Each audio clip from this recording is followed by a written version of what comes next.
C'est en effet une scène dramatique qui s'est jouée entre les murs de ce pavillon d'un quartier résidentiel calme de Dinan vendredi soir vers 21h. La gendarmerie de Dinan est appelée pour une jeune femme en train d'être agressée à son domicile par sa compagne. Il découvre en arrivant une jeune femme qui tient à bout de bras une autre jeune femme blessée gravement à coups de couteau. Les voisins avec qui nous avons pu échanger nous racontent une agression qui a également été dans la rue, qui a provoqué des cris. Des voisins sont intervenus.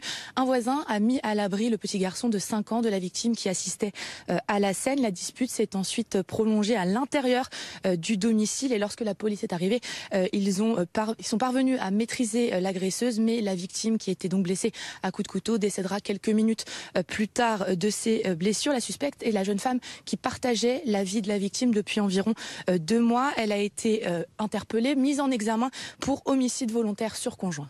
J'aimerais qu'on évoque maintenant ce drame qui s'est produit à Dinan, puisque vendredi soir, Mélanie Vecchio, une jeune femme, a été retrouvée morte à son domicile, tuée visiblement par sa compagne. Oui, les faits se déroulent, vous le disiez, vendredi soir, un peu avant 21h. Ce sont les gendarmes qui sont appelés justement pour une agression d'une jeune femme. Ça se passe à Dinan. Quand ils arrivent sur place, ils entendent des appels au secours qui proviennent de l'intérieur de l'habitation. Ils entrent et voient une femme qui tient contre elle une autre femme qui est blessée. Cette jeune femme a été victime de plusieurs coups de couteau au thorax, au cou et à l'avant-bras. Ils vont alors utiliser leur taser et parviennent à maîtriser la suspecte. La victime, elle, est âgée de 28 ans. Elle meurt peu après.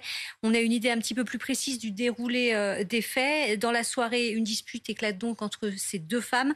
Dans l'habitation, elle se poursuit à l'extérieur. Les voisins interviennent parce qu'il y a un enfant de 5 ans, celui de la victime, qui assiste à la scène. Cet enfant, il va être mis à l'abri. Les deux femmes, elles se retranchent une nouvelle fois à l'intérieur de l'appartement et la dispute se poursuit. La suspecte a donc été interpellée, mise en examen, placée en détention provisoire. Elle partageait la vie de la victime depuis environ 2 mois. On sait qu'elle a 24 ans, qu'elle n'a pas d'antécédents judiciaires. La mère et son fils, ce ne sont pas très connus de la commune dans laquelle ils étaient arrivés il y a quelques mois seulement. Le petit garçon, lui, a été pris en charge aux urgences psychiatriques de l'hôpital de Saint-Malo.